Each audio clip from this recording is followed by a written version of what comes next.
18 വിഷങ്ങൾ ചേർത്തൊരു കൂട്ടുണ്ടാക്കി ഒരു മുരുക വിഗ്രഹം നിർമ്മിച്ച് പ്രതിഷ്ഠിച്ചിരിക്കുന്ന ഒരു ക്ഷേത്രത്തിൻ്റെ விசேஷங்களான அதை எடுத்து பார்த்து எப்படி பார்க்கணும், அதுக்கு எப்படி பலன் சொல்லணும், என்ன வகையில் பயன்படுத்தணும், என்ன மூல மந்திரங்கள் சொல்லணும், அதுக்கு தேவதை யார், அதிதேவதை யார், அப்படி சொல்லும்போது பிரம்மரிஷி மகரிஷி விஸ்வாமித்திரர் தான் அதுக்கு ஒரு ஜாதகம், ஒரு ஜென்மா, ஒரு மனிதன், அவருக்கு ஏன் இந்த கஷ்டங்கள் அல்லது எந்த விதத்தில் அவருக்கு உதவி செய்யலாம், விஸ்வாமித்திர மகரிஷியுடைய ராமாயண காலத்து காட்சிகள் அரங்கேறினதாக ஒரு ஐதீகம்.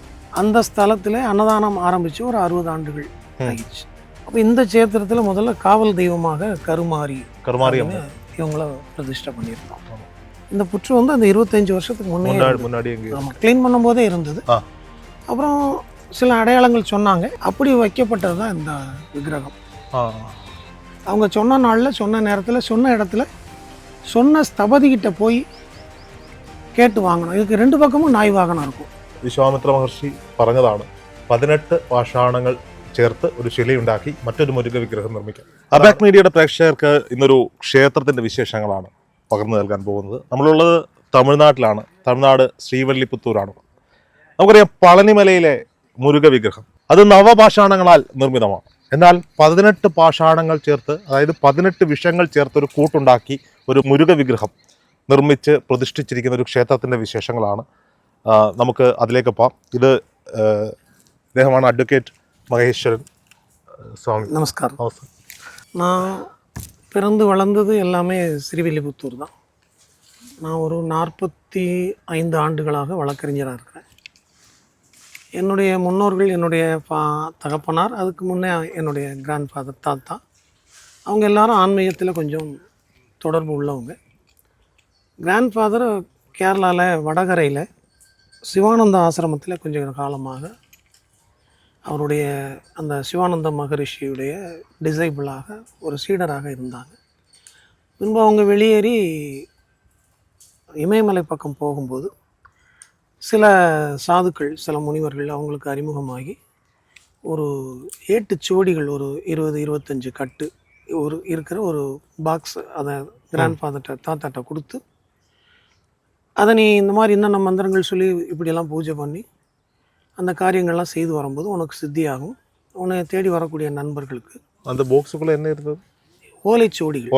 ஓலைக்கட்டு. ஆமாம், ஓலைச்சுவடிகள். அது இன்னும் இருக்குது. அதை எடுத்து பார்த்து எப்படி பார்க்கணும், அதுக்கு எப்படி பலன் சொல்லணும், என்ன வகையில் பயன்படுத்தணும், என்ன மூல மந்திரங்கள் சொல்லணும், அதுக்கு தேவதை யார், அதிதேவதை யார், அப்படி சொல்லும்போது பிரம்மரிஷி மகரிஷி விஸ்வாமித்திரர் தான் அதுக்கு ஆதி கர்த்தா. அந்த ஓலைச்சுவடியில் வரக்கூடிய வாசகங்கள் எல்லாம் தமிழ் கவிதைகளாக இருக்கும். அந்த தமிழ் கவிதைகளை என்னை மாதிரி என்னுடைய தாத்தாவோ அப்பாவோ நானோ வாசிக்கிறத ஒரு நண்பர் அதை நோட்டில் காப்பி பண்ணுவாங்க. அதன் பிறகு அதை படித்து பார்த்து அதனுடைய அர்த்தங்கள் என்ன, ஜாதக ரீதியாக ஒரு ஜாதகம், ஒரு ஜென்மா, ஒரு மனிதன், அவருக்கு ஏன் இந்த கஷ்டங்கள் அல்லது எந்த விதத்தில் அவருக்கு உதவி செய்யலாம், என்ன கோட்சாரம், என்ன திசை, என்ன புத்தி, நவகிரகங்கள் எப்படி இருக்குது, இவருடைய பலன் என்ன, இதோட சேர்த்து ஆரூடம், ஃபார்ச்சூன் டெல்லிங் மாதிரி எதிர்காலத்தில் எப்படி நடக்கலாம் அப்படிங்கிற சில வழிமுறைகள்லாம் அதில் வந்தது. அதை என்னுடைய முன்னோர்கள் எல்லாம் பின்பற்றி வந்தாங்க. அப்போது தாத்தா காலத்தில் இந்த தமிழ் நாடி ஜோதிஷத்துக்கு அந்த மாதிரி. ஆமாம், தமிழ் நாடி ஜோதிடம் அதை அவங்க ஒரு தொழிலாக பண்ணாமல் ஒரு சேவையாக பண்ணிகிட்டு இருந்தாங்க. அப்போ அதில் வந்த சில குறிப்புகளை வச்சு கன்னியாகுமரி அருகில் கூடன்குளம் பக்கத்தில் விஜயாபதிங்கிற ஒரு சின்ன ஊரில் விஸ்வாமித்திர மகரிஷியுடைய ராமாயண காலத்து காட்சிகள் அரங்கேறினதாக ஒரு ஐதீகம். தாடகை அல்லது தாழ்தகைங்கிற ஒரு அரக்கிய வதம் பண்ண ஒரு ஸ்தலம். அதுக்காக ராமர், லக்ஷ்மணர் 2 பேருக்கும் பிரம்மகத்தி தோஷம் ஏற்படாமல் மகரிஷி விஸ்வாமித்திரரை அதை தானே ஏற்றுக்கொண்டு அங்கே அவர் தவம் பண்ணதாக ஒரு வரலாறு. அந்த ஸ்தலத்தில் அன்னதானம் ஆரம்பித்து ஒரு 60 ஆண்டுகள் ஆகிடுச்சு. அப்படி அவங்க பண்ணிகிட்டு இருந்தாங்க. அப்புறம் கிராண்ட் ஃபாதர் இறந்து போனதுக்கப்புறம் என்னுடைய அப்பா அதை தலைமை தாங்கி நடத்தி வந்தாங்க. அவங்களும் காலமான பிறகு அந்த பொறுப்பு எனக்கு வந்தது. நான் படிச்சிருக்கிறேன். என்னுடைய தொழில் வழக்கறிஞர். நான் ஒரு 44 ஆண்டுகளாக ஒரு மூத்த வழக்கறிஞராக இங்கே இருக்கிறேன். எல்லா வகையான கேஸஸும் பார்ப்பேன். All over Tamil Nadu. எனக்கு எங்கே வேலை இருக்கோ அங்கே போயிடுவேன். நான் அந்த தொழிலில் இருந்துக்கிட்டே ஆன்மீகத்தில் ஏதாவது பண்ண முடியுமான்னு என்னுடைய நண்பர்கள் கேட்ட அவங்களுடைய கோரிக்கைக்காக என்னால் தட்டி சொல்ல முடியல. நான் இந்த ஃபீல்டுக்குள்ளே வந்துட்டேன். அப்போ குருவினுடைய வாக்கு அனுசரித்து இங்கே இந்த ஏரியாவில் எனக்கு வந்து ஒரு 25 ஏக்கரா பூமி இருக்குது. அதில் ஒரு 1.5 ஏக்கரா விஸ்வாமித்ர மகரிஷியுடைய, ஏன்னா நாங்கள் அந்த சுவடி வாசிப்போம். அதிகாலையில் ஒரு 45 ஆண்டுகளாக காலையில் ஒரு கார்த்தால ஒரு 4:10 4:20க்கெல்லாம் எழும்பி பிரம்ம முகூர்த்தத்தில் எங்களுக்கு உண்டான சில பூஜைகள் மந்திரங்கள் காரியங்கள்லாம் நித்திய கர்மா அதை செய்தோம். அப்போது எங்களுக்கு கிடைக்கக்கூடிய சில இன்ஸ்ட்ரக்ஷன் விஷன் அதெல்லாம் வச்சு சரி அப்போ இந்த இடத்துல வந்து ஒரு ஆலயம் நிர்மாணம் பண்ணணும். പരമ്പരയായിട്ട് ഇവര് ഈ തമിഴ് നാടി ജ്യോതിഷം സേവനമായി ചെയ്യുന്നവരാണ്. അവർക്ക് തലമുറയായി കിട്ടിയ ഋഷിവര്യന്മാർ കൈമാറി കിട്ടിയ ഓലക്കെട്ടുകൾ അത് കൃത്യമായി പൂജ ചെയ്ത് മന്ത്രങ്ങൾ കൊണ്ട് ഓരോ ആളുകളുടെയും ഭൂതവും ഭാവിയും വർത്തമാനവും കർമ്മദോഷങ്ങളും ഒക്കെ കൃത്യമായി പറഞ്ഞു കൊടുക്കുന്നവരാണ്. വിശ്വാമിത്ര മഹർഷിയാണ് ഇവരുടെ ഗുരുദേവനായി ഇവർ കാണുന്നത്. അവരുടെ ഇൻസ്ട്രക്ഷൻ അനുസരിച്ചിട്ടാണ് ഇവിടെ ഒരു 25 ഏക്കർ നീണ്ടു കിടക്കുന്ന ഈ സ്ഥലത്ത് ഒരു വലിയ ക്ഷേത്ര സമുച്ചയം തന്നെ പണി തീർത്തിരിക്കുന്നത്. അതിൻ്റെ വിശേഷങ്ങളാണ്. அதனால் இப்போது நாங்கள் ஆரம்ப இடத்துல அவங்க என்னென்ன சொன்னாங்களோ எந்தெந்த தெய்வங்கள் எங்கே வைக்கணும்னு சொன்னாங்க. அவர் வந்து உங்ககிட்ட மெசேஜ் அமைச்சிடுவாங்க. ஆமாம், அதாவது கனவுல வந்து சொல்லுவாங்க. கனவுலே உண்டு, அதாவது கனாரூப தரிசனைங்கிறது ஒன்று உண்டு.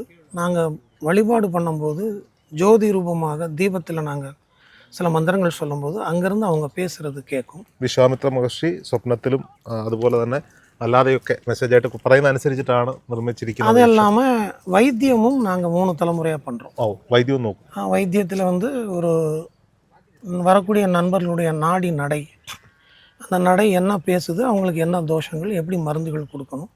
அப்போ நாங்கள் புதுவிதமான ஒரு வைத்திய முறையை கண்டறிஞ்சோம். அதாவது மனிதன் உடலுக்கு கெடுதல் செய்யாத தமிழ் மருந்துகள், ஆயுர்வேதா, சித்தா எல்லாமே சேர்த்து அதெல்லாம் சேர்ந்து, அதே மாதிரி அதில் ஹோமியோபதியும் கூட சேர்ந்துருக்கும். அதாவது எல்லாமே ஹோமியோபதியில் இருக்கக்கூடியதே மூலிகை சாறுகள் தான், அதை பதனப்படுத்துகிறாங்க. அந்த மாதிரி ஒரு கலவையை வச்சு நாங்கள் சில வைத்திய முறைகளில் எங்களை தேடி வரக்கூடிய புற்றுநோய், தீர்க்க இயலாத நோய்கள் அப்படி உள்ளதுக்கெல்லாம் மருந்துகள் கொடுத்துட்டு அந்த முறைப்படி நடந்துக்கிட்டு வரோம். இன்றைக்கு வரைக்கும் நிறைய நண்பர்களுக்கு குணம் ஆயிட்டு. அப்போ இந்த சேத்திரத்தில் முதல்ல காவல் தெய்வமாக கருமாரி இவங்கள பிரதிஷ்டை பண்ணியிருக்கோம். இது இங்கே ஆரம்பிக்க வேண்டிய கட்டாயம் என்னன்னா, நாங்கள் இந்த இடத்த சுத்தம் பண்ணும்போது அங்கே ஒரு புத்து இருக்கும். அந்த புத்துக்கு பக்கத்தில் ராகு கேது நிர்மாணம் பண்ணி காவல் தெய்வமாக கருமாரியை பிரதிஷ்டை பண்ணணும்னு சொன்னாங்க. அவங்க சொன்ன அடையாளங்கள் இதில் இருந்தது. இங்கே இந்த புத்து நேரத்தை இருந்ததா? ஆமாம், அந்த 25 ஆண்டுகளுக்கு, இப்போ நாங்கள் 26வது ஆண்டு இது. இந்த புற்று வந்து அந்த 25 வருஷத்துக்கு முன்னாடி க்ளீன் பண்ணும்போதே இருந்தது. அப்புறம் சில அடையாளங்கள் சொன்னாங்க. இது தலைமுறையா நம்ம கையில் இருந்தனமா வாங்கிய இடமா? இது தகப்பனார் காலத்திலேருந்து முதல்ல கிராண்ட்ஃபாதர் வந்து சிறுவில்லிபுத்தூர் பக்கத்தில் கொஞ்சம் விவசாய நிலங்கள் வச்சுருந்தாங்க. பின்ன தகப்பனார் காலத்தில் உருவாக்குனாங்க. அது இந்த இடங்கள்லாம் வாங்கி ஒரு 50 ஆண்டுகளுக்கு மேலே இருக்கும். அதை தாண்டி 25 ஆண்டுகளுக்கு முன்னாடி தான் கோவிலை கட்ட. ஆமாம், அந்த 50 ஆண்டுகளுக்கு முன்னே தகப்பனார் வாங்கி அதை உருவாக்குனதில் ஒரு 60 ஏக்கர் வரைக்கும் இருந்தது. அதை எங்கள் தகப்பனார் கூட பிறந்தவங்களுக்கெல்லாம் பிரித்து கொடுத்தது போக எங்கள் தகப்பனார் எனக்கு கொடுத்தது, நான் வாங்கி கொஞ்சம் டெவலப் பண்ணது எல்லாம் சேர்ந்து இப்போ 25 ஏக்கர். அந்த புற்று அங்கே இருந்த அங்கே மாறி அப்போ அங்கே புற்று இருக்கிறது எங்களுக்கு தெரியாது. இடத்த சுத்தம் பண்ணோம். சுத்தம் பண்ணும்போது அந்த இடத்துல ஒரு புற்று இருக்குது. அது பக்கத்தில் தான் கருமாரி வைக்கணும் அப்படின்னு உத்தரவு சொன்னாங்க. அதுக்காகவே வந்து நாங்கள் அதெல்லாம் க்ளீன் பண்ணும்போது அந்த இடத்துல ஒரு புற்று இருந்தது. அதனால அதை அந்த கருமாரி விக்கிரகத்தை அங்கே பிரதிஷ்டை பண்ணோம். இங்கே வரும்போது 18 பாஷாண சிலையை அதை சொல்லும்போது அப்போ சில என்னென்ன தெய்வங்கள் வைக்கணும். உலகத்தில் பைரவர் அப்படிங்கிறது ஒரு ஆக்ரோஷமான ஒரு தெய்வம். அந்த பைரவருக்கு வாகனம் நாய். அந்த நாய் வந்து பெரும்பாலும் பைரவருக்கு ஒரு நாய் தான் இருக்கும். 2 பக்கமும் நாய் வாகனம் வச்சு பைரவர் வைக்கணும்னு சொன்னாங்க. அப்படி வைக்கப்பட்டது தான் இந்த விக்கிரகம். அவங்க சொன்ன நாளில், சொன்ன நேரத்தில், சொன்ன இடத்துல, சொன்ன ஸ்தபதிக்கிட்ட போய் கேட்டு வாங்கணும். இதுக்கு 2 பக்கமும் நாய் வாகனம் இருக்கும். அது நம்ம சொல்லி பண்ணி தான் உத்தரவின்படி செய்யப்பட்டது. நமக்காக பண்ணுறது, நம்ம ஆர்டர் கொடுத்து இப்படி எனக்கு வேணும்னு கேட்டு ஒரு ஸ்தபதி செஞ்சு கொடுத்தது. அப்போ 2 பக்கமும் நாய் வாகனம் இருக்கக்கூடிய ஒரு பைரவர் சொர்ண பைரவர்னு அவங்க சொன்னதுனால அந்த கோட்பாட்டின்படி இந்த விக்கிரகத்தை உருவாக்கணும். அப்படியா? அப்புறம் இதே மாதிரி ഇത് ഭൈരവ വിഗ്രഹമാണ്. സാധാരണഗതിയിൽ ഒരു നായയാണ് വാഹനമായി കാണുന്നത്. ഇദ്ദേഹത്തിന്റെ നിർദ്ദേശം ലഭിച്ചതനുസരിച്ച് 2 നായ്ക്കൾ ഉള്ള ഭൈരവ വിഗ്രഹം പറഞ്ഞ് ശില്പിയെ കൊണ്ട് പ്രത്യേകമായി ചെയ്യിപ്പിച്ചതാണ് ഇവിടെ പ്രതിഷ്ഠ ചെയ്തിരിക്കുന്നത്. தமிழகத்தில் 2-3 இடத்துல தான் இந்த மாதிரி இருக்குன்னு கேள்விப்பட்டிருக்கிறேன். அப்புறம் மகரிஷி விஸ்வாமித்திரருக்கு உலகத்தில் முதல்ல சிலா ரூபத்தில் கோயில் உருவாக்குனது விஜயாபதியில் தான். நான் அங்கேருந்து வெளியேறி வந்து அது வந்து அரசாங்கத்துக்கு சொந்தமான எண்டோமென்ட் போர்டு கோயில். இப்போ நாங்கள் எங்களுக்கு அங்கே போய் எல்லாரையும் திரட்டி செய்கிறதுக்கு கொஞ்சம் சிரமங்கள் இருந்ததுனால எங்களுக்கு இங்கேயே உத்தரவு கிடைச்சனால நாங்களே விஸ்வாமித்திர மகரிஷி சிலையை உருவாக்கணும். விஸ்வாமித்திரரை வச்சு தான் காயத்ரி. அதுக்கு முன்னாடி காயத்ரி மந்திரத்துக்கு அவ்வளவு பிரபல்யம் இல்லை.